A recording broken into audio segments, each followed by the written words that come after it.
All right, guys, welcome to the Z Ice Show with your host, Z Ice. Today's episode, we're going to be interviewing Billy from ChiroCandy.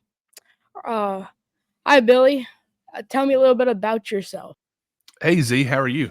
And thanks for having me on. I love what you're doing. So I have uh, a background in ministry, and then I was in sales for a long time.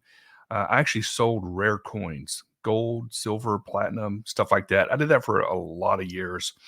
Uh, did that for about 8 years, and then I ended up leaving one company, and I went to work for a chiropractor. And this chiropractor had multiple locations, and I was the marketer. I did all the marketing for both locations, and I was really, really good at it. We doubled the volume as far as new patients go in both offices, and just really, really enjoyed it. I wasn't getting paid as much as I did selling precious metals, so I ended up going back into that business for a while, for about another almost 10 years or so. And then, well, not quite that long, but then I ended up launching ChiroCandy. And it actually started as a podcast, and it was a marketing podcast for chiropractors. And it grew and grew and grew. And a lot of people started reaching out to us, asking us for help with marketing. And now we own run one of the largest marketing agencies in the chiropractic space. Um, and then I wrote a book called The Blessed Entrepreneur, and it's just about, it's there's nothing wrong with having money. We just don't want, I don't believe God doesn't want money to have you, but it's okay if you have money, if you do good things with money. We can do more good things whenever we have money than we can without. So I wrote a book about that, and then I also coach other agencies, marketing agencies, on how they can grow and scale their business, and really help make an impact for God, and hey, help make an impact for their clients and things like that too. So that is me in a nutshell as far as the business side of things go. All right. So, a lot of things I do with this podcast, or something I get asked a lot, is there a lot of struggles when starting a business? So, is there any struggles that you've had, and how did you deal with them? Oh, absolutely. There's always struggles. I think whenever you're first starting, your struggle is you think it's getting clients, but it's really a mindset thing. People are scared of rejection. They're scared that people are going to say no. So they don't even go out and ask for clients. They don't go out and ask for business. And so I think that is one of the first struggles when you're starting a business. But your mindset has to be, you are not trying to get something from the people you're trying to serve, right? Like in a marketing agency, I'm not trying to get something from these chiropractors we're working with. I'm wanting to give something to these chiropractors. I'm wanting to help them. I'm wanting to serve them. And I know we can help them grow their business. As a matter of fact, we got a text message this morning from one of our clients. This was just this morning, and that they signed up $7,000 in new patient care. One for a gut health program they do, and then another one was for decompression. And that was one text for one morning. So, do you think that client is okay paying us, 700 bucks a month whenever they just got $7,000 today? Of course they are. So it's not that I'm asking something from these businesses, I'm offering to help these businesses. So if you have the mindset that I'm here to serve people, right? The Bible says that we're supposed to serve God, or love God and love people. And I think we serve God by loving his people, and we love his people by serving his people. And he's given each of us certain gifts and talents that we're really good at. And whenever you take that and go out and serve a lot of people, you can help those people. They're excited to pay you. And then you get to go out and, you help them live a better life. And then you get to live a better life also.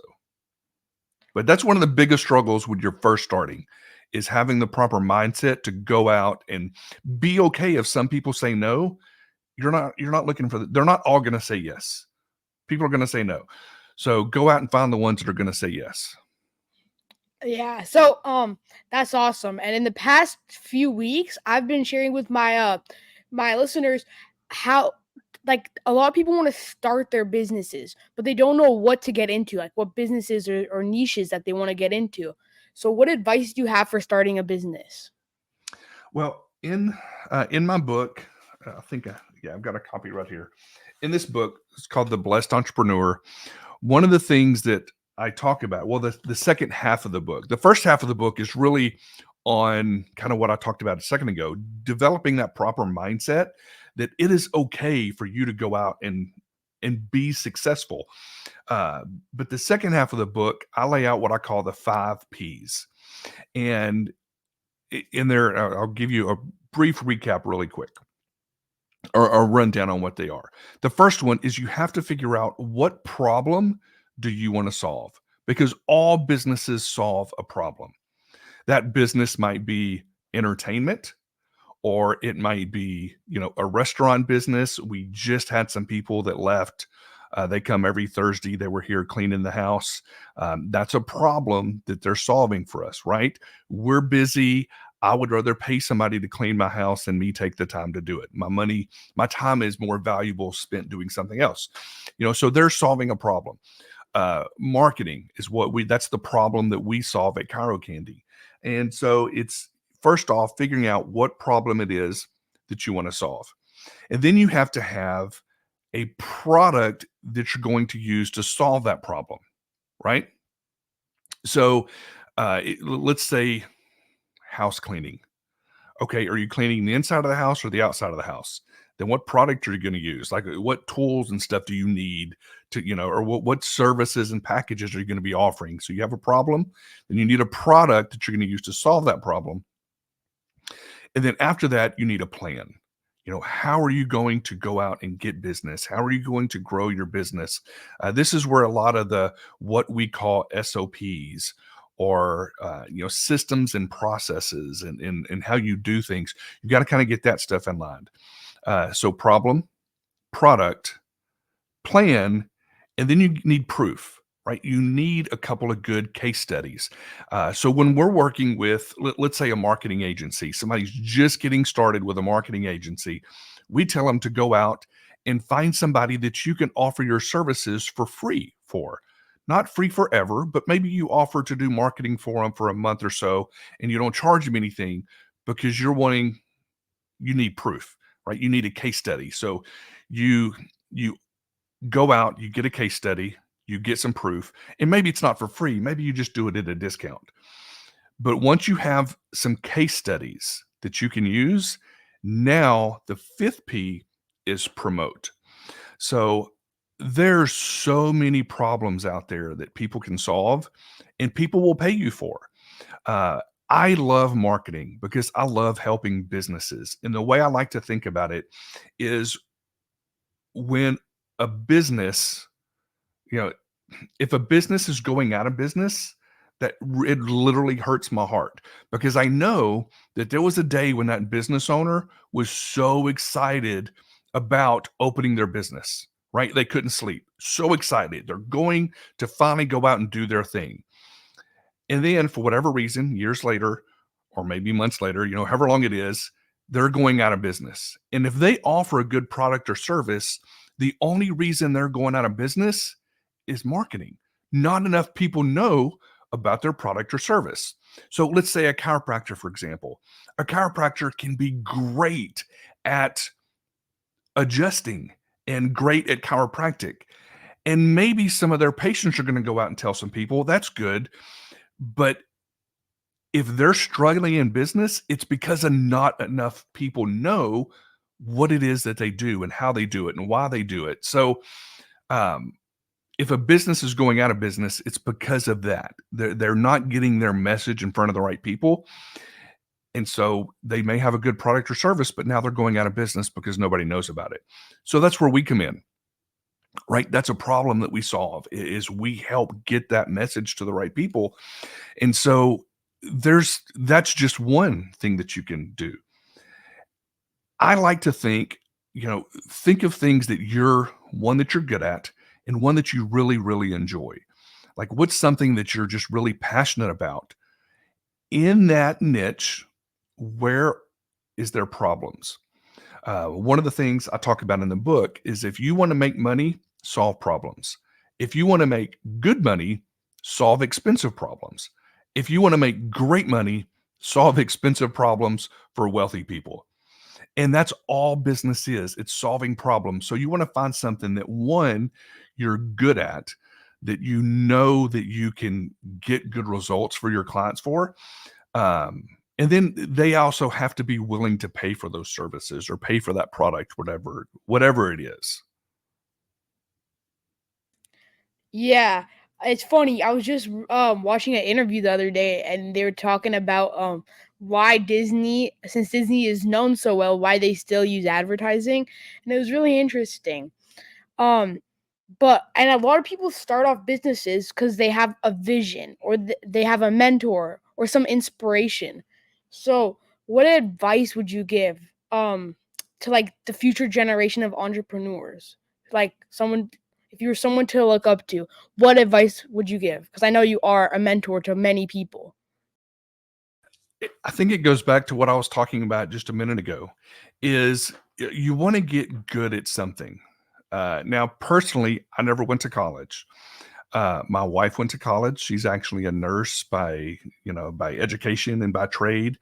She still has a nursing license. She doesn't practice anymore. She just helps us in our business. But I didn't get an education, not a formal education. But if you look, like just looking on the camera right now, you can see there's 3 bookcases behind me. There's another 3 in this on this wall over here that you can't see.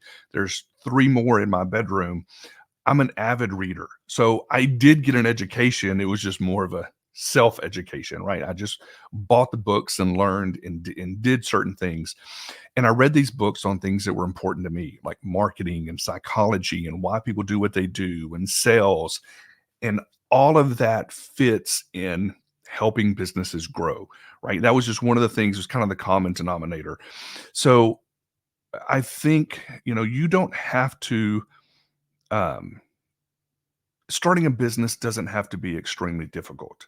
It really does come down to having a heart to help people and finding a problem to solve.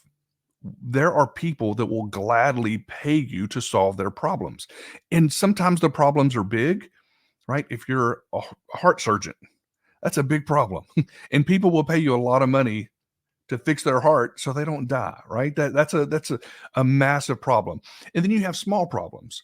But small problems people are going to pay less for. So you want to find something in between that people are willing to pay for, that you can go out and make good money. Now, ideally, you want it to be something that you can scale. You want it to be something that you can eventually start hiring people that they can come in, they can actually do the fulfillment, they can do the thing, and you can work on getting more clients and just kind of growing the business. But if you're the one doing the thing also, which a lot of times when you first start your business, you're wearing all the hats, you're doing all the stuff. You're getting the new clients, you're servicing those clients, or you're mowing the lawns, like you're doing the stuff. But as you start to grow, you start to hire people where they'll mow the lawns. You're just going out and getting the new lawns that you need to mow, right? And then eventually you can grow it even further to where you hire salespeople, and the salespeople go out and they can get the lawns, and somebody else is mowing, and somebody else is actually, getting the new business and keeping everybody happy. And you have turned that in. A lot of people think they have a business, but they really have a job, right? It's a glorified job because if they're not there, they're not getting paid. So you want to try to pick something that eventually you can turn it into a business, not just a job, right? So where you can hire the right people. And that's one of the things that we're really good at is I have a fantastic team. I just got back 2 days ago from Alaska. And whenever I was in Alaska, our team signed up 6 new clients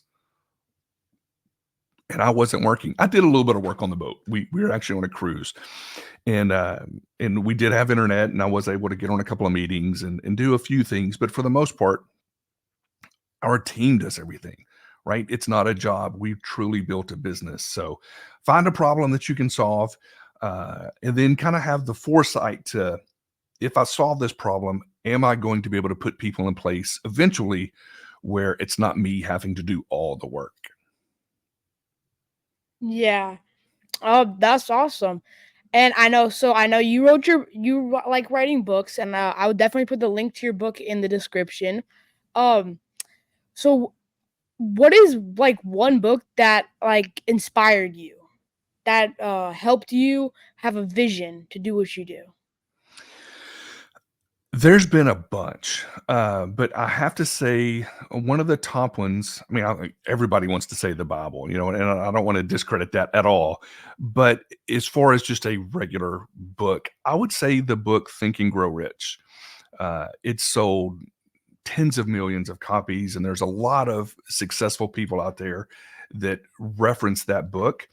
I think it's so good because it boils success down to the point that so many people go through life and they never really determine what it is that they want. But our mind is the steering wheel of our lives, right? You don't just wake up one day and find yourself in a certain situation. You're in that certain situation because you first started thinking about that thing. And then you started acting, you started doing things that was going to bring that to pass. And that can be good or that could be bad, right? You can be thinking about bad things, and next thing you know, you're taking actions that are leading you to do those bad things. Or you can be thinking about good things. You could be thinking about eating better and exercising and working out and really setting those goals. And then what happens is the way we're created is if that's what we really, really want and we think about it a lot, then we do start taking action to bring that stuff to pass. So what we think about is important. So the book Think and Grow Rich is so much more than just what I said there, but it really lays out a map of be mindful of what it is you think about, think on these type things, and then here is a great game plan, to follow to build a business. I think he has 13 key points in there that they talk about. But that was one of my favorite books. I haven't read it in several years, but I have read it several times. So that's a great one. Yeah, I'm probably a fourth through that book. I'm reading it right now, and it's a great Nice. one. So we've covered a lot of ground today, and I want to thank you so much for joining me on this podcast. If you guys want to read his book, it will be in the description. So thank you guys so much for watching. Make sure to like, subscribe, and follow, and I will see you guys in the next one.